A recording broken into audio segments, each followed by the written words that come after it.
శిరీష్ గారు ఉన్నారు, TDP MLA. అలాగే రాయపాటి అరుణ్ గారు ఉన్నారు, జనసేన పార్టీ నేత, ముఖ్య నేత. అలాగే డాక్టర్ రాజేష్ ఉన్నారు, వైఎస్ఆర్ కాంగ్రెస్ పార్టీ నేత. ఆయన రీసెంట్గా ఇప్పుడు ఎవరైతే ఆరోపణలు ఎదుర్కొంటున్నా ఈ వీడియోలు బయటకు వచ్చిన ఎమ్మెల్యే కోనేటి ఆదిమూలం మీద వైఎస్ఆర్ కాంగ్రెస్ పార్టీ తరఫున పోటీ చేసి ఓడిపోయారు. మాజీ డిప్యూటీ స్పీకర్ కుతూహలమ్మ గారికి కొడుకు వరుస అవుతారు ఆయన, డాక్టర్ రాజేష్. సో ఆయన కూడా మనతో పాటు జాయిన్ అవుతారు. సో తనని ఓడించిన వ్యక్తి ఆదిమూలం. ఇవాళ అతనే సెక్స్ స్కాండల్లో ఇరుక్కున్నాడు. అతని వీడియోలు బయటకు వచ్చిన తర్వాత రాజేష్ ఏం మాట్లాడతారు అన్నది ఆయనతో మాట్లాడుతూ ముందుగా ఒకసారి శిరీష్ గారి దగ్గరికి వెళ్దాం. శిరీష్ గారు, ఫస్ట్ ఆఫ్ ఆల్ మీ పార్టీకి, చంద్రబాబు నాయుడు గారికి ఇవాళ తీసుకున్న డెసిషన్కి యావత్ ప్రజానికం నిజంగా అభినందనలు తెలియజేస్తోంది, హ్యాట్స్ ఆఫ్ అంటోంది. ఎందుకంటే ఇమ్మీడియట్గా ఒక టీవీలో ఈ వీడియో, అంటే పర్టికులర్గా బిగ్ టీవీలో ఈ వీడియో టెలికాస్ట్ చేసిన ఉదయం నుంచి కూడా ఇదంతా చేసిన వెంటనే గంటల వ్యవధిలో రియాక్ట్ కావటం, ఆయన ఇమ్మీడియట్గా పార్టీ నుంచి సస్పెండ్ చేయటం. ఎందుకని ఇంతకుముందు వైఎస్ఆర్ కాంగ్రెస్ పార్టీలో ఎంపీలు, ఎమ్మెల్యేలు, మినిస్టర్ల మీద బోల్డెన్ అలిగేషన్స్ వచ్చాయి, ఇలాంటి వీడియోలు చాలా వచ్చాయి. అయినా కూడా ఆ పార్టీ ఎప్పుడు కూడా సస్పెన్షన్ చేసిన దాఖలాలు లేవు. ఎందుకు మీ పార్టీ మాత్రం ఇంత ఫాస్ట్గా రియాక్ట్ అయింది? థ్యాంక్ యూ అండి. మీకు ప్యానెల్లో ఉన్న ఇతర స్పీకర్స్ అందరికీ గుడ్ ఈవినింగ్. ఈరోజు చంద్రబాబు నాయుడు గారు, దట్ ఈస్ చంద్రబాబు నాయుడు గారు, ఎందుకని అంటామంటే we are proud to be a part of TDP family, TDP party. మహిళలకి మార్చి 8వ తారీఖున స్టేజ్లెక్కి మాట్లాడే పార్టీ కాదండి. పార్టీలో గాని, బయట గాని, ఎక్కడ గాని, ప్రతిపక్షంలో గాని వాళ్ళకి ఇబ్బంది కలిగితే ఇమీడియట్ గా ఆయన ఎలా రియాక్ట్ అవుతారో మీరే ఇప్పుడు మాట్లాడారు. ఎందుకంటే మీరు అన్నట్టు ఈ సెక్సువల్ హెరాస్మెంట్ అంటారా, వాటి డిఫరెంట్ నేమ్స్ ఉన్నాయి. ఈరోజు ప్రతి రంగంలో ఉన్నా కూడా ఒక సినీ రంగం, ఒక పొలిటికల్ రంగంలో జరిగితే దాన్ని చాలా పెద్దగా జనాలు చూస్తారు, ఎందుకంటే వాళ్ళు ఫాలో అవుతారు కాబట్టి. ఈ రోజు లీడర్స్ అన్న వాళ్ళు 10 మందికి, 100 మందికి, 1000 మందికి ఆదర్శంగా ఉండే వాళ్ళని లీడర్స్ గా తీసుకొచ్చే పొలిటికల్ పార్టీస్ లో ఇలాంటివి జరిగితే ఎలాగుంటుందో ఈ రోజు ప్రజలందరూ కూడా చెప్తున్నారు. ఫర్ ఎగ్జాంపుల్, చంద్రబాబు నాయుడు గారు ఈ రోజు విషయంలో కాదండి, మీకు గుర్తునుంటే 2014, 2019లో అప్పుడు ఇలాంటివి లేవు. ఎందుకంటే అప్పుడు వైఎస్ఆర్సీపీ పార్టీ ఇంకా అధికారంలో రాలేదు కాబట్టి, వాళ్ళు వచ్చాక ఇలాంటివి మొదలయ్యాయి కాబట్టి.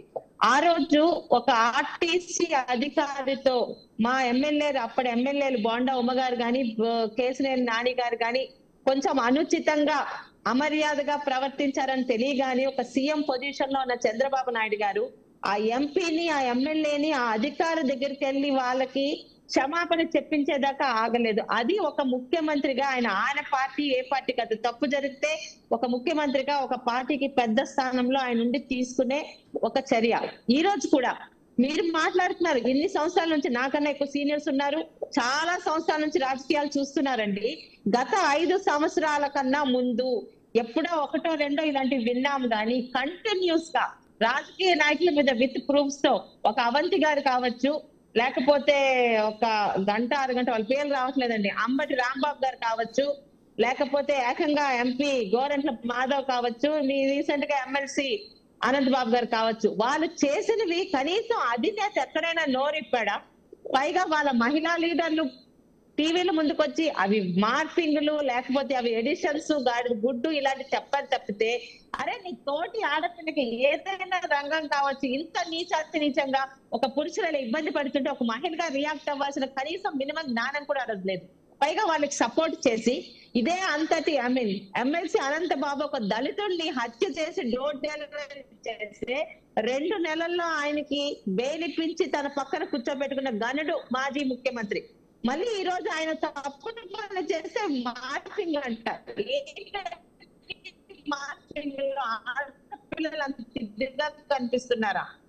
సిగ్గు లేకుండా అందులో ఏ ఒక్కడి గురించి అయినా కనీసం వాళ్ళని మందలించినట్టయినా గత మాజీ ముఖ్యమంత్రి చేయగలిగారా? ఆయనకు కావాల్సింది కూడా ఇలాంటి వాళ్ళే కదా. ఇలాంటి వాళ్ళైతే మా వెనకాల మేము ఏం చేసినా మా వెనకాల మా ముఖ్యమంత్రి ఉంటాడు, సో మేము ఇవి చేయొచ్చు, అవతల ప్రతిపక్షాల మీద నోరు తీసుకొని పడిపోవచ్చు అని ఇలాంటి నీచమైన జాతిని తీసుకొచ్చి పోషించారు. ఈ రోజు చంద్రబాబు నాయుడు గారు, ఇవాళ మిగతా టీం ఎలాంటి హడావుల్లో ఉన్నాయి మీకు తెలుసండి. ఈరోజు ఒక అమరావతికి, ముఖ్యంగా విజయవాడకు వచ్చినది ఈరోజు రాష్ట్రం, ప్రపంచం, దేశం అంతా ఈరోజు అక్కడ సహాయ సహకారాలు పాల్గొన్నా ఆయన నేను ఇందులో ఉన్నాను, అది తర్వాత చూస్తానని ఒక్క మాట మాట్లాడలేదు. ఎవరంగాని మార్పింగ్ మీద కమిటీ చేస్తాం, వెరిఫై చేస్తానని కూడా ఆయన సాగదీయలేదు. అక్కడ మహిళ అంత ఓపెన్ గా ఏ ఆడపిల్ల ప్రెస్ ముందుకు వచ్చి అంత నీచంగా తన మీద నింద వేసుకోదండి. ఆ మహిళ అంత ఓపెన్ గా చెప్పిన దాని మీద నిజాయితీ గమనించి ఆయన వెంటనే ఆ పార్టీయే గాని ఎక్కడి నుంచి మూలాలు ఉన్నాయి మీకు తెలుసు కదా, ఆ పార్టీలోనే వచ్చారు. కానీ గతంలో ఆయన ఏ పార్టీలో ఉన్నారో కూడా తెలుసు. ఆయన గురించి ముందు వెనకాల ఆలోచించుకున్న డెసిషన్ తీసుకున్నారు. దట్ ఈస్ చంద్రబాబు నాయుడు గారు. కబుర్లు చెప్పడం కాదు, మహిళలకి ఎక్కడ గౌరవం తగ్గినా వెంటనే యాక్షన్ తీసుకుంటారు. నా సొంత పార్టీ వాడినైనా కాకపోతే మా తెలుగుదేశంలో పుట్టి పెరిగిన వాళ్ళు ఎవరికి ఇలాంటివి ఉండవండి. అదైతే చాలా ఇదిగా చెప్తున్నాను. అంటే బాధగా ఉంది. ఈ రోజు మీరు అంటున్నారే మీ పార్టీ అని కరెక్టే. ఆయన మొన్న 2024లో మా పార్టీలో వచ్చిన వ్యక్తే, కానీ అంతకు ముందు ఆయన జీన్స్ ఏ పార్టీలోంచి ఉన్నాయి?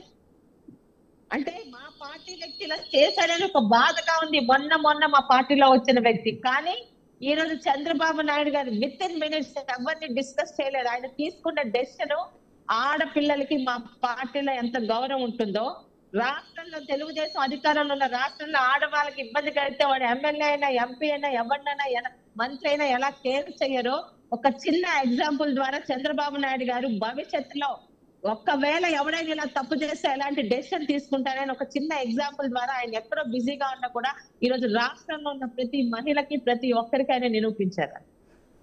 ఒక్కసారి అరుణ గారి దగ్గరికి వెళ్దాం. అరుణ గారు, మొత్తం